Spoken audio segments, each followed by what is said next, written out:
Morning everyone.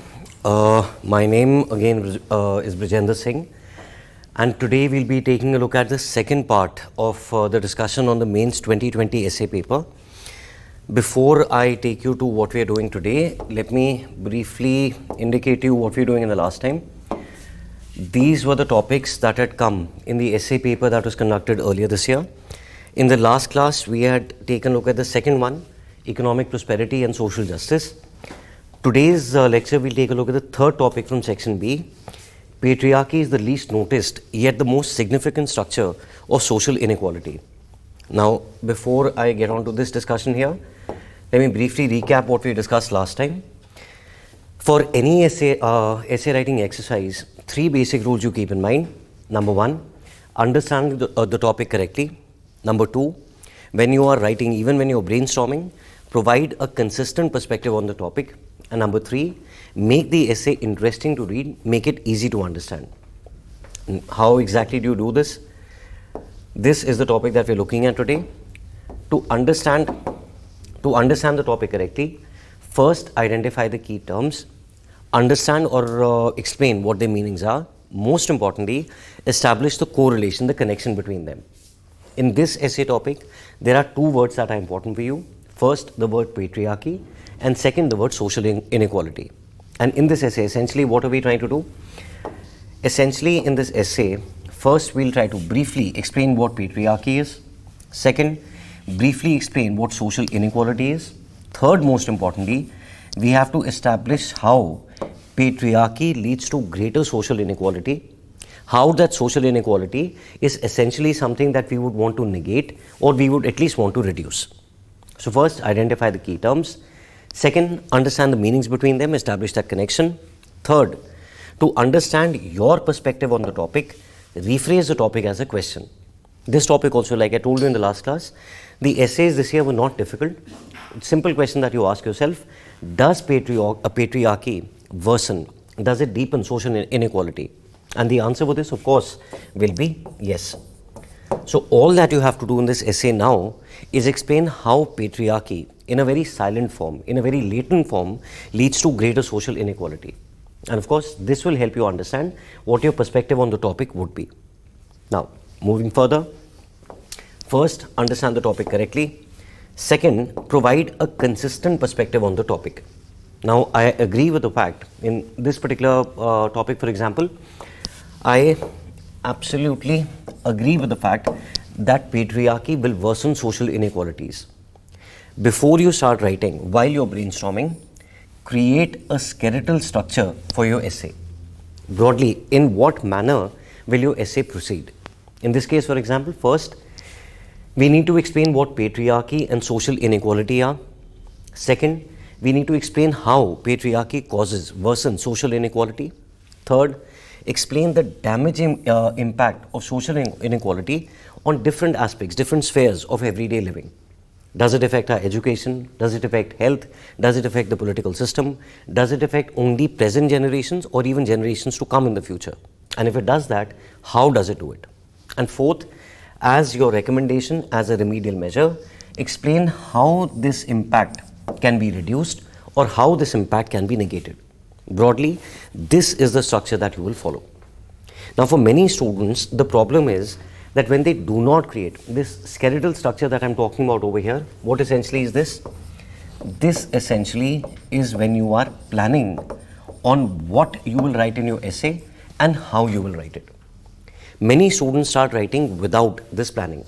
And when they write without the planning, the problem is that they spend a disproportionate amount of their essay on one or the other aspect. I know from experience, from checking essays, that many students will go very deep into explaining what patriarchy is. Some will go very deep into explaining the different forms of social inequality. That explanation is fine, but you must also understand that when your essay at most is about 1200 words in length, you cannot spend too much of your attention, too many of your words on just explaining the terms. Most importantly, your focus or the focus of this essay should be on these two parts over here. Explaining how this patriarchy has a damaging impact on social inequality, and if possible, how this impact can be reduced, can be negated. So that skeletal structure have in place, have ready before you start writing. First, understand the topic correctly. Second, provide a consistent perspective. And third, make the essay interesting to read and easy to understand. Again, what we discussed in the last lecture also, what makes an essay interesting? The use of anecdotes and examples, the use of data and facts, comparisons and contrast, or very simply quotations. Now here, because some students will have this question also, how many anecdotes, how many examples, how many quotations can I use in an essay? Here please understand, there is no standard benchmark. There is no standard number. I cannot say that 5 quotations per essay. I cannot say that you should use 7 examples per essay. That depends upon what you're writing and what you're trying to substantiate. There's only one stipulation here, that when you're using any such information,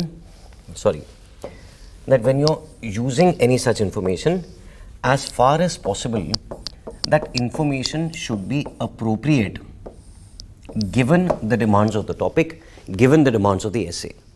Second, how do you make the essay easy to understand?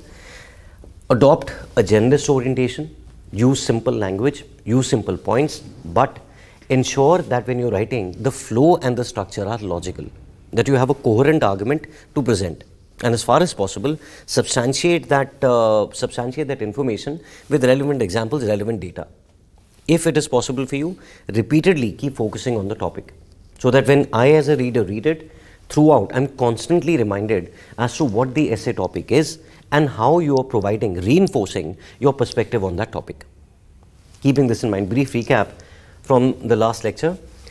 Keeping this in mind, also, when you're writing the essay, 3 simple parts: introduction, body, conclusion.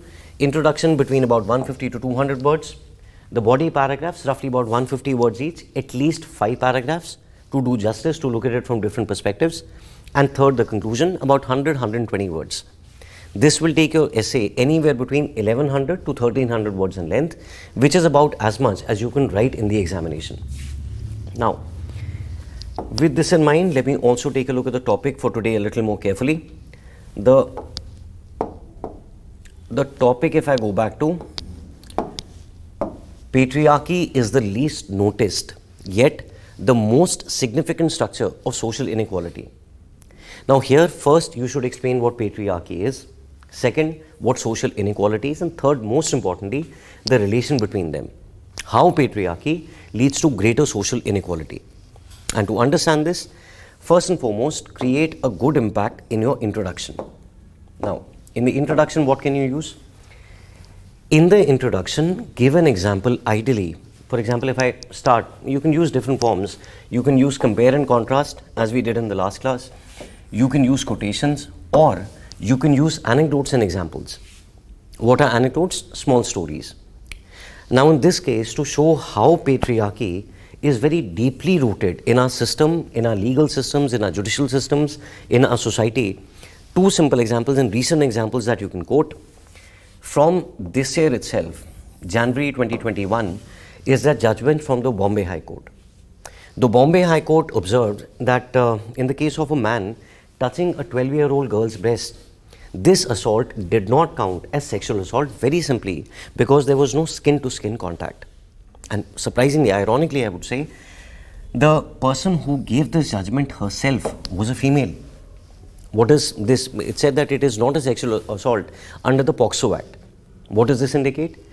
That despite the fact that someone has invaded another person's body, invaded someone's dignity, invaded someone's privacy, we still do not believe that it is a sexual assault. Why does this happen? The answer is right over here. It happens because any judge, at the end of the day, is a human being, at the end of the day, is a part of our society. And our society is inherently patriarchal in nature. What does patriarchal mean? Where the male gender is given more rights, is given more opportunities, given more authority, more power, more control than the female gender.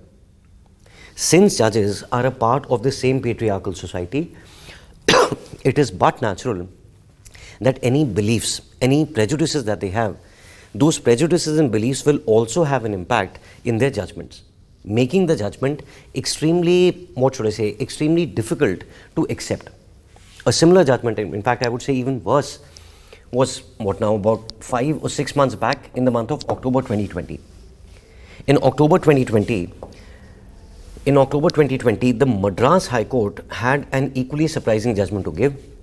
The Madras High Court granted bail to a man who was accused of raping and impregnating a 17-year-old girl. And this bail was granted on the assurance, on the condition that when the girl turns 18, this man would be willing to marry her. Now, this I think is a unique and a very strange, a very disappointing feature where we believe that a rapist can be absolved of his crime, can be absolved of his wrongdoing very simply if he agrees to marry the victim. What are we looking at over here? The rapist invariably, of course, is a man, and the victim in the case is a woman or is a female. In this case, all that we are considering is the aspect of the male completely ignoring, possibly violating the rights and the feelings of the female that is involved. Would this girl who's been raped by this man want to marry and spend the rest of her life with him? And if we say that the answer is a yes, in that case, what kind of a precedent are we setting for the future? Unfortunately, judges give these kind of judgments quite frequently, quite commonly in India, and these verdicts now enjoy legal sanction. In the eyes of the law, they are perfectly legal. So start with an example, with an anecdote such as this, and what I told you in the last class also. At the end of your introductory paragraph, rephrase the topic of the essay to reinforce that topic. Over here, for example, therefore we say that patriarchy deepens and worsens social inequality. Males are given more authority, they are given more rights, they are given more opportunities, they are given more control as compared to females. And over a period of time, where is the inequality? That females, women in India will enjoy literally no rights, will enjoy literally even no protection, even from the courts. This is how you use an anecdote or an example. Now, you don't have any anecdotes to offer. In that case, what can you do? In that case, you could also use facts, and facts that substantiate the fact that in India we have a lot of gender inequality. I think something's gone missing here. That in India we have a lot of inequality, and that inequality over a period of time is worsened because of patriarchy. N number of facts you'll get. In India, for example, the gender ratio, the sex ratio has been consistently following over time. In 1901, the gender ratio in India was 972 females per 1,000 males. In 1951, it had gone down to 946. 2011, we believe that we are an emerging economy, we believe we are a developing country, we believe that we have a lot of progress. Fact of the matter is that in terms of gender, we have missing women in the country. In 2011, the number had dropped to only 943. Similarly, if you take a look at representation of women in national legislatures, at the moment, as we stand right now in February 2021, out of 787 MPs that the Indian Parliament has, there are only 103 women, which means that this is roughly about 13%. And that is an improvement over many years, many Lok Sabhas in the past. And if you compare this with other countries, in Britain, in UK, the percentage is 34%. In China, 25% are women. Even in a country like Pakistan, there are 20% women who comprise the national legislature. Again emphasizing that in India, patriarchy is very deeply rooted and it leads to a lot of inequality between the genders. If you consider the gender wage gap, in India it is 19% more. And if you consider unpaid work, unpaid care, what is unpaid care work? For example, very commonly in the form of household chores. The kind of work that any woman is expected to do in India without being recognized, appreciated, and most importantly, being paid for it. If you consider literacy, we say that India again is improving its human development indicators. That is at least the government's narrative. But if you take a look at literacy, you realize that there's a gap between the two genders. To understand that gap, in the year 2001, female literacy was 54%, male literacy was 67%. What is the gap between the two? This is, let me just cut this out of here. At that time, the difference in the literacy rates was 13% between the two genders. But the same figures, when considered in 2011, Female literacy was 65%, male literacy was 82%. What is the gap between the two now? 17%. Despite the fact that we are improving the quality of our human capital, that improvement is not equitable. It is not the same. It is better seen in the case of males, not equally seen in the case of females. Or you could say very simply that in India, when it comes to our, I think this has gone a little, one moment. I don't think that will be visible. But if you take a look at India, in India, women comprise 42% of the agricultural labor force. 42%, which is almost half. Unfortunately, the problem is that they own less than 2% of agricultural land. The land ownership will be concentrated in the hands of the males, and females largely again will provide a secondary, a tertiary, a supportive role, but never the primary role. Which is why again we can say that where there is patriarchy, it will deepen, it will worsen social inequality. Now, what are you doing in the introduction or in the conclusion? You're creating a favorable impact, helping the examiner understand that your understanding, your perspective on the topic is absolutely clear and is absolutely correct. So first, start with the introduction, create a favorable impact, help the examiner understand how exactly your view or what exactly your view on the topic is. Number two, after you've written the introduction, the first body paragraph, this is where you explain the terms, and this is where you explain how these terms are connected to, how they're correlated with each other. For example, in the first, you finish your introduction. After that, the next paragraph, you explain what these terms are, how they're correlated. What is patriarchy? Very simply, a social system in which men uphold primary power, men get more control, and men get a position of predominance. This could be with respect to political leadership, could be with respect to control of property, could be with respect to even moral authority. In India, no woman has the right to tell a man what he should or should not be wearing at any point of time or for any occasion. But even a man completely unrelated to a particular situation, to a particular event, always has the right, always enjoys the right to comment on a woman's attire. We have the moral authority to decide whether a woman should drink, whether she should smoke, whether she should drive, whether she can own property, and so on. This is the kind of system which unfortunately, and this point please understand it little carefully, patriarchy is a word very commonly used by students, very commonly used in our media, but understand carefully that patriarchy does not mean only men. Patriarchy does not mean that men are oppressing women. Patriarchy is a term that we use to refer to a system in which women are subjugated, in which women are treated unfairly, but this system can be supported even by women. In fact, I would not say it can be supported even by women. I would say very often it is supported by women themselves. There are examples, for instance, of domestic violence. There are examples, for instance, of demands for dowry. There are examples of female feticide, where while a woman was being unfairly treated, was being beaten up, where dowry was being demanded and so on, while a male may have been doing it, female members of the same family or female members of the same society either chose to support such actions or, in the best of cases, at least did not act, did not voice their concerns, and remained absolutely silent. So don't make the mistake of saying that patriarchy is only about men. It is equally supported, equally promoted by either the active participation of women or at least their implicit silence. What is social inequality? The UN has a very simple meaning or a very simple explanation to give, that social inequality, very simply, is the state of not being equal. Unequal in what regard or unequal in what terms? In terms of status, in terms of rights, and in terms of opportunities. Status, in the sense, for example, that in India, the female gender is invariably considered subordinate to men. Rights, for example, legal rights, inheritance rights, right to education, right to get good health care, and so on. And this kind of social inequality can arise for many reasons. It can be because of your caste, your religion, your class.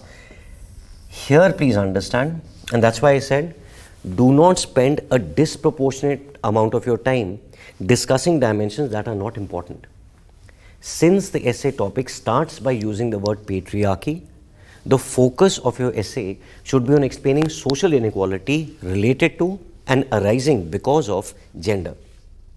Just because a person's gender happens to fall in one category or the other, why is it that they're treated as unequals?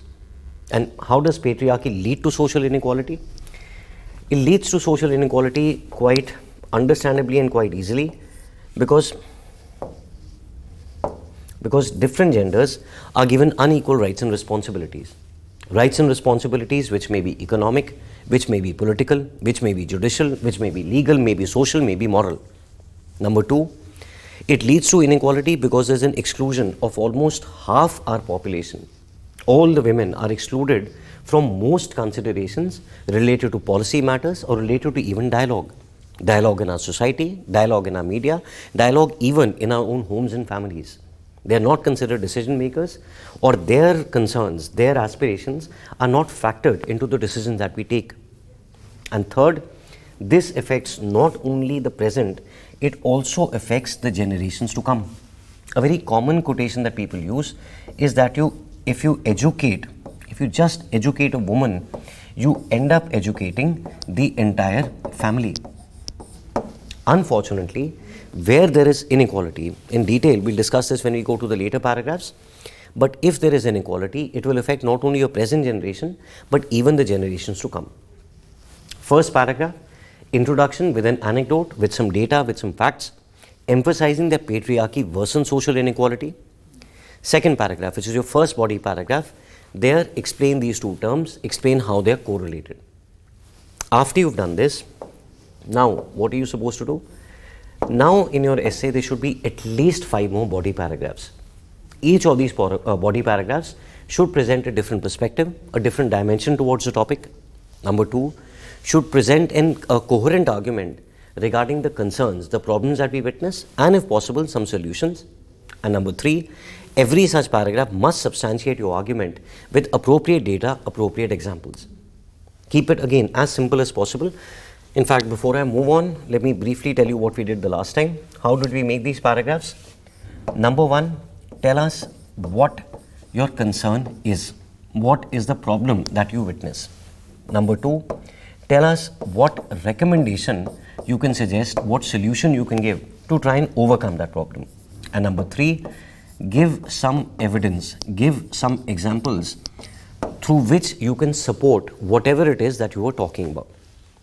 In this simple 3-step manner, any paragraph that you're writing would invariably be between 120 to 150 words.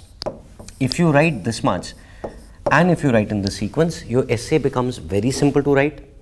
It does not go too deep into any technical jargon, any technical details, and yet by the time the examiner or the reader finishes reading this paragraph, he has a clear idea of what you're trying to say and how you're supporting the topic or giving your perspective on the topic that was given. To understand this, again, let me look at this particular topic a little more carefully. First aspect that we can consider is healthcare. Patriarchy worsens social inequality. How does it do it? When it comes to healthcare, one of our biggest concerns is a gender bias. And that gender bias can exist first in the awareness level of women, and second in the treatment and the medical facilities that are extended to them. What does awareness level mean? That many women do not have basic awareness regarding their reproductive health, regarding their overall health, regarding the health of the children and so on. And where they lack this kind of information, they will not be able to simplify this for you. Family planning may be a term that is very common in India, but many women in India do not know first the importance and the need for family planning, and number 2, that if they are being forced by anyone in their family to overcome these rules or to negate these rules, how they can fight for their rights, what their rights are and how they should ensure them. Why does this happen? Again, because of a patriarchal society. The barriers include discrimination, stigma, restrictive policies, and even deep-rooted social traditions. These concerns are further aggravated by the fact that very often there's a gender bias even in treatment, where women are not given access to treatment or a good quality of treatment as compared to the male counterparts. To overcome, and why does this happen? Again, because males are considered superior to the female gender. What recommendation can you offer in this regard? First recommendation that you give over here is self-empowerment. What is self-empowerment? To enable women to be able to make their own choices regarding their health, and this should increase their physical, their social and their psychological well-being, so that they can better have control over their physical, their psychological, their social environment. Second, conducting more research involving women. It is a very disappointing and a very ironical fact that most medical research, whether it is for treatment methods, whether it is for medicines, uses a pool of respondents who are invariably males. The female, along with the body and the requirements of that body or the peculiarities of that body, are not considered in this research. So conduct more research so that medicine and treatment can be better suited even for females. And here, what example will you give for healthcare? First example or first piece of evidence that you give to support your views, that women who can successfully delay a first birth and have appropriate timing for their children are more likely to enter or stay in school or to have more and better opportunities for employment.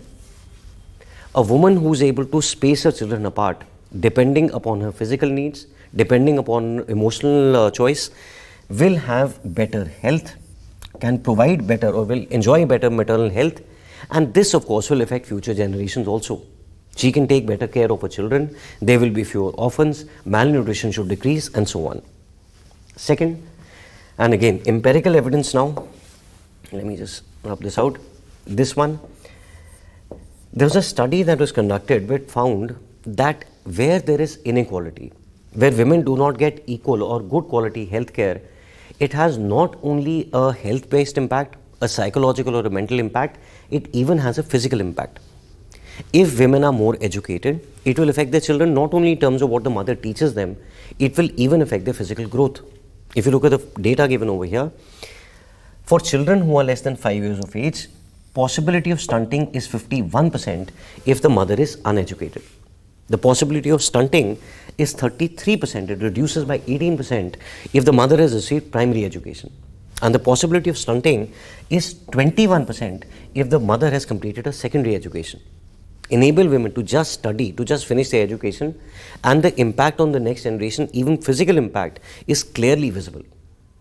Third, you can talk about the Baat To Karo campaign, which encourages women to talk about, again that has gone down, but which encourages women to talk about issues that are generally considered taboo in our society, for which they will not find social support or counseling, whether it is a matter such as pregnancy, whether it is abortion, whether it is delaying of children, and so on. So first and foremost, the first section or the first paragraph you can use over here based on healthcare. Similarly, and there are n number of data you will find over here. Similarly, you can talk about the same patriarchy and inequality when it comes to basic human rights. In India, for example, where are women not given these, rights? Number one, that women are often denied equal access. This is the concern that you raise. They're denied equal access to education. The right to education has identified areas due to which earlier women were not, or girls were not able to go to school. Most commonly, a lack of toilets, safety concerns when a girl was going to school, returning from school, the possibility of victimization, the possibility of harassment, the possibility of sexual assault, and so on. Unfortunately, what the right to education has not been able to identify, and for which it has no provision, is for banning housework or banning agricultural labor. Today, one of the biggest reasons why girls are not able to attend school is housework. This housework can be assigned to a male in the family or to a female, to a boy or to a girl. Unfortunately, because of patriarchy, very often that work is assumed to be the responsibility of only the girl, only the female. In 2018, there was a report of the National Commission for the Protection of Child Rights which found that about 40% of girls between the age of 15 to 18 were not going to school. And these girls who were not going to school, the primary reason for that was that almost 65% of them were engaged in some household work or the other. Again emphasizing that it is a difference between the genders which is perpetuating, which is deepening the social inequality. Number two, when it comes to unpaid care work, the kind of household work, the kind of chores in the household, they are primarily treated as a woman's responsibility. The International Labour Organization says that women perform, compared to men, women perform 76% of the total hours of unpaid care work. Since this work is not considered as productive labour, they get no remuneration, they get no appreciation, they get no social protection despite performing such a huge amount of labour. This is our concern when it comes to the basic rights of women. What recommendation will you give over here? First recommendation that you give over here, change social mindset and make housework a task which is shared amongst all genders. It does not necessarily have to be confined only to the females. Second, quantify the value of women's unpaid household work. This will give them financial security, this will give them financial independence, this will give them more respect, and this will also appreciate the contribution that they're making to nation building. What examples can you give over here? For example, number one, the National Education Policy for Education, which has proposed creating special education zones.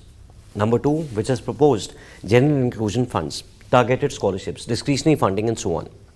Second, and more data given over there. Second, the National Sample Survey Office, which conducted a time use survey. And in this, it said that women performed 10 times more unpaid care work as compared to men. And this work, back-breaking labor, is neither recognized nor accounted for in the systems of national income in India.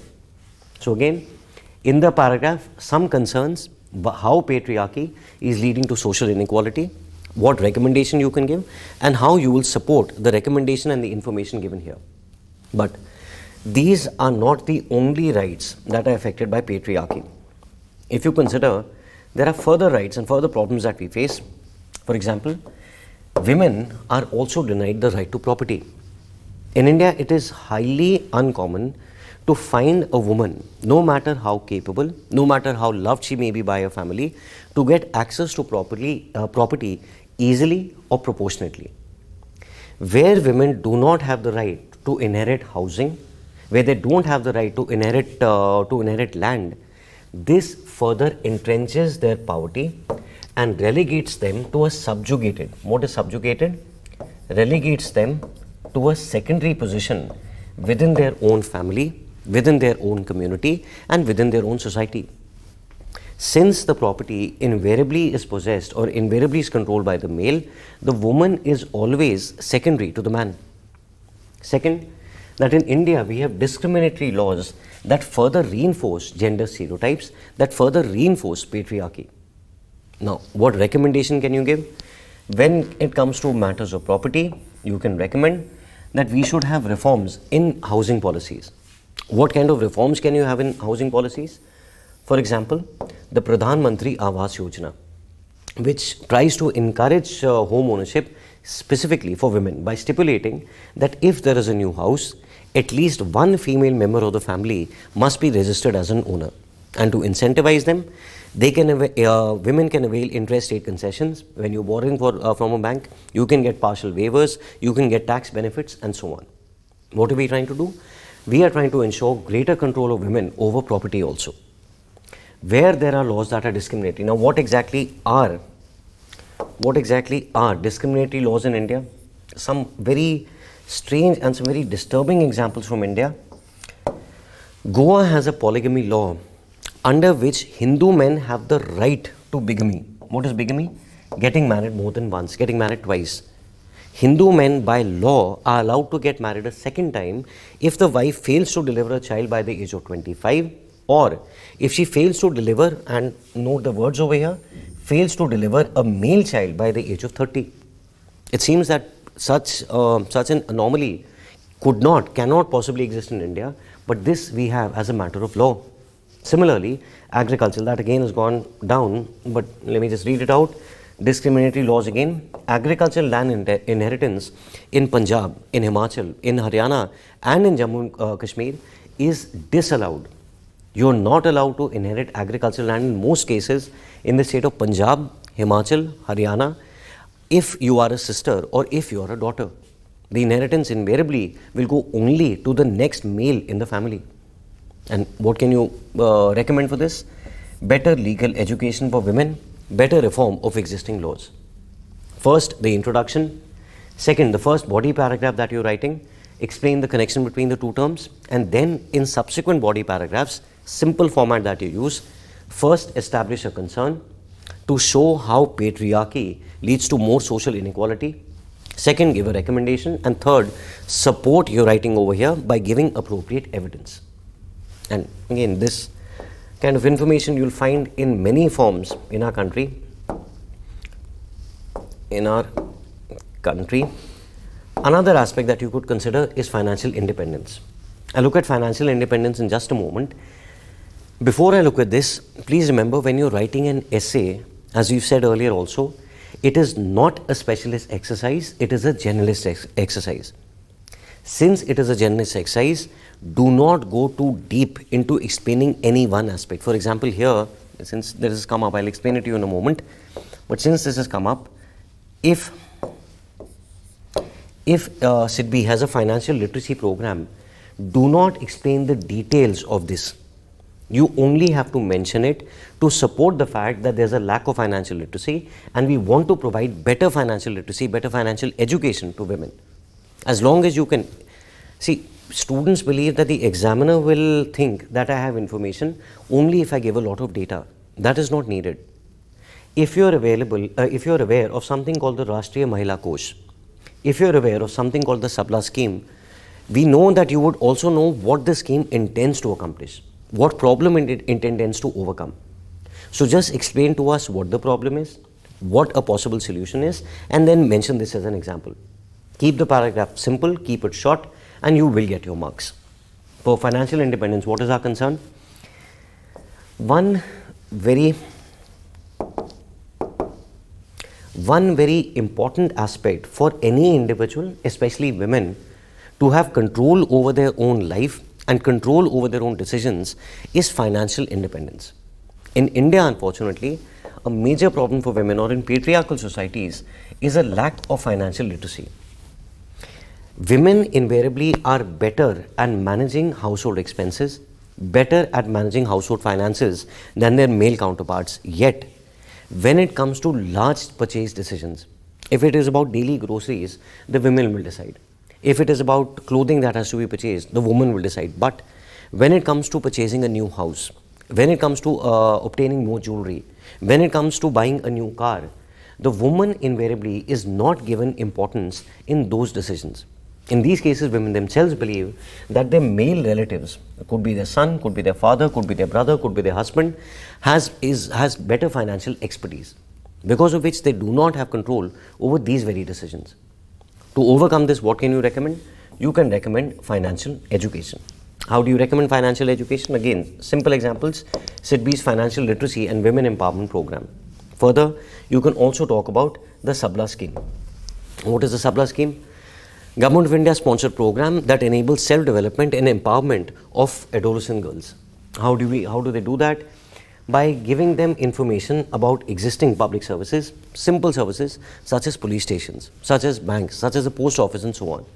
If you want to transfer money to someone, how do you do it? How do you get a demand draft made? In a police station, if you've lost any financial resources, how do you file an FIR? What is a copy of the FIR? Is it necessary for the policeman to file an FIR and so on? What are we trying to do? We're again trying to empower the women to take their own decisions. Third, the Rashtriya Mahila Kosh. What is the Rashtriya Mahila Kosh?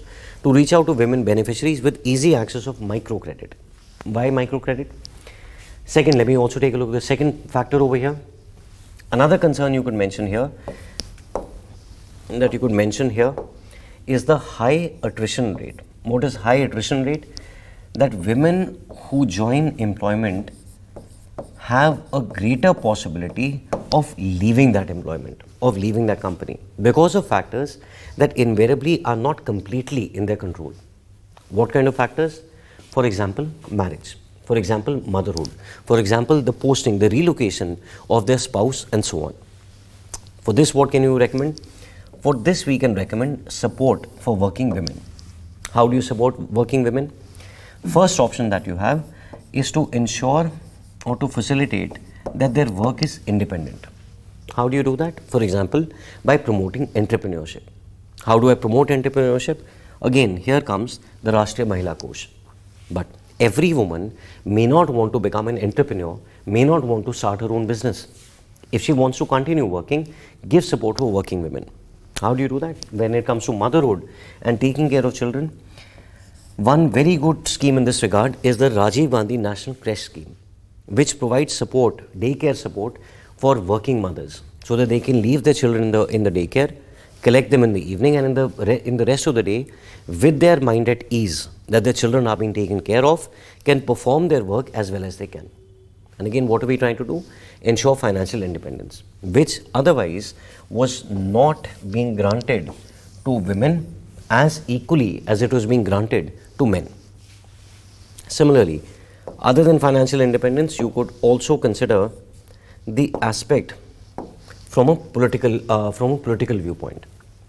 In politics, it is very easy to say, our first concern over here, that very often there's a resistance to women's participation in electoral processes. This resistance comes, number one, in the choice of a candidate to contest elections. Where there are reservations, yes, women will be given a chance. Where there are no reservations, invariably women are considered a second, not the first choice.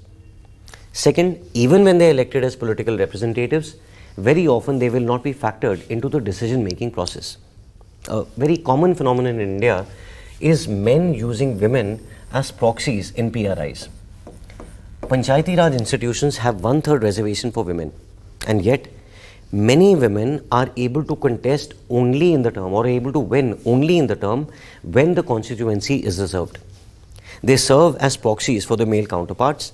When the reservation is withdrawn, the male comes back to claim that power. In India, there's a term in Hindi that we use, Panchayat Pati, where the person who is contested and won the election is a woman, but the person who wields the power is still the man. Again, patriarchy at its worst. A fact that we're looking at earlier also, that even today, India has only 13% women MPs. The global average is close to 24%. Third, that even if we ask women to contest elections, they may not have access to funding. Fighting an election is very expensive. You need a lot of funds. And as we were just talking about before this, in India, very often women do not have financial independence. So here there must be measures through which that access can be provided. What recommendation can you give over here? Number one, reservation for women. Not only at the level of local bodies, but possibly even state and the national legislature. Number two, crowdfunding. Crowdfunding for what? To even finance election expenses. When students read books, when they read their notes, when they watch news, when they read the newspapers, they say, how do we extract information which can be used in the exam? That depends upon practice and working with a predefined objective. Over here, for example, I know that access to funding is a major obstacle for women. I know that there is something called crowdfunding, and I can always state this in my essay, that women should be encouraged to use crowdfunding. The question more importantly is, can this actually happen in real life? Does this actually happen? And if you were reading your papers a little carefully, you would have come across the name of a lady called Remya Haridas. She is currently a member in the Indian Parliament. She is a serving Lok Sabha member. She, when she was contesting election, lacked access to funds, started a crowdfunding campaign, and was able to raise more than 10 lakh rupees, which contributed significantly in enabling her to win the election. So is that a reality? Answer is yes. Third, modeling female leadership. What is modeling female leadership? That you facilitate women in occupying leadership roles, because when women occupy leadership roles, it has a significant inspirational effect on other people in society. What does this mean? This means that if we say that the President of India is a woman, or if we say that the Prime Minister of the country or the Chief Minister of a state is a woman, it enables and empowers many other women, many girls in the country to believe that if one woman can do it, so can any other. As long as you are meritorious, as long as you work hard, you can achieve the same. And this will have a significant transformational impact on your society and on your country. To understand that, a very good piece of evidence you can give over here. In the state of West Bengal, families in 495 villages were surveyed to understand their attitudes on women education and women achievement. This survey indicated that in those villages, in those areas where female leaders had been serving in local government. What are female leaders in local government? A woman who's a part of the panchayat, a woman who's risen to become the sarpanch. In areas where there were female leaders in government, in local government for a long period of time, people's attitudes towards female achievement, female education were different. The gender gap had more or less disappeared.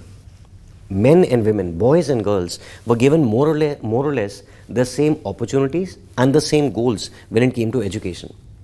In these areas, it was also witnessed that parents were 25% more likely to report more ambitious goals for their daughters, because they believed that if other women could do it, or if these women could rise to these positions, their daughters could do the same. To simplify this for you, this is still what you can use in an essay. If you're talking otherwise, if one girl happens to top the civil services exam or happens to come in one of the first few ranks, that will lead almost instantly to an increase of in the number of girls appearing for the exam in the subsequent years, with the belief that if this one girl can do it, so can others. And again, you can always mention, fourth, as a recommendation, that you should have political training. You should have political training programs for women. One such program by a very reputed institute, IIM Bangalore, has launched India's first certificate course in political leadership, which is called IWIL. What is IWIL? Indian Women in Leadership. So again, from a political aspect also, first the concerns, second the recommendation, and third finally the evidence to support your information. And by now, we've covered about 5 body paragraphs. If you've not run out of words, if you still have a little time, you can add another aspect, which is employment and remuneration.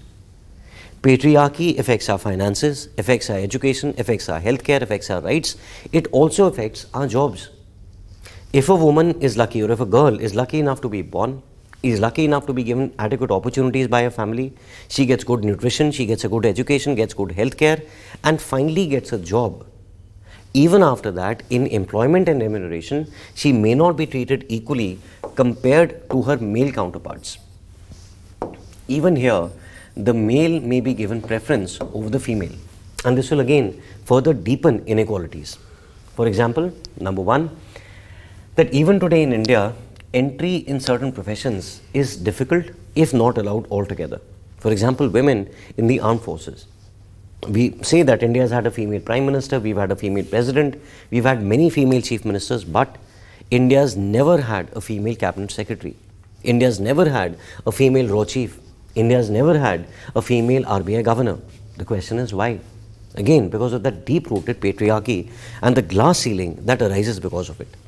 And number 2, because even when women work, there are significant income disparities. What is income disparity? That for the same quantum of work, a male may be paid more than a female. And these disparities can rise to a figure as high as 35%. What recommendation will you give in this case? Number 1, facilitate entry into male bastions, occupations that have traditionally mostly been occupied by men. Number 2, to the extent that it is possible, please try to ensure equal pay for equal work. And number 3, microfinance, enabling women to become entrepreneurs, enabling women to make a significant contribution to gender equality. And what evidence can you give over here? Number 1, when we say that entry in certain professions even today is difficult, in 2020, last year's figures, in the armed forces, all the armed forces in India put together, we have roughly only about 10,000 women personnel. The Air Force and the Navy have allowed women in certain combat roles, but the Indian Army and the Special Forces still do not allow them in combat roles. no matter how capable the woman may be. When we were talking about equal pay for equal work, here you use as evidence a judgment by the Supreme Court in the case of Punjab versus Jagjit Singh, where the Supreme Court observed that an employee engaged for the same work, performing the same duties and responsibilities, should be paid the same. He cannot or she cannot be paid less than any other employee, because any such person who is working would not want to work for a salary lower than what a person from the other gender may be getting. Despite that, equal pay for equal work even today remains a distant dream in India. One example here is the case of Adobe, which in 2018, Adobe India rather, which announced that in 2018 they had achieved pay parity for both the genders. But many other organizations, many other companies still have a long way to go. And fourth, finally, the Equal Remuneration Act of 1976, which provides that there should be no discrimination solely in matters of pay and remuneration solely on the basis of gender. Again, simple structure that you're using. First the concern, second the recommendation, third finally the evidence. Before I conclude, let me briefly recap this for you. When you are writing an essay, let me just use some space here. I would advise you, I don't know what stage of your preparation you are at the moment. If it is possible in about 1.5 hours, in fact take a little more than that, take about 10 minutes more than that, please try to write essays or essays on this very topic using the information given over here. 3 simple steps. Let me further simplify, let me put it in 4 different sections. Write an introduction which first reinforces the topic, second creates an impact on the reader. The same orientation you will use for your conclusion also. Conclusion should be such that it reinforces the topic one last time for the reader, has a favorable impact. Second, after the introduction, use one body paragraph to explain and to correlate the key terms of the topic, essentially what are we talking about and how you're going to take it forward.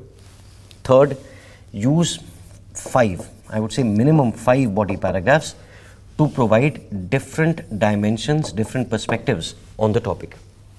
When you're writing these 5 body paragraphs, 3 simple steps. First, tell us what is the concern.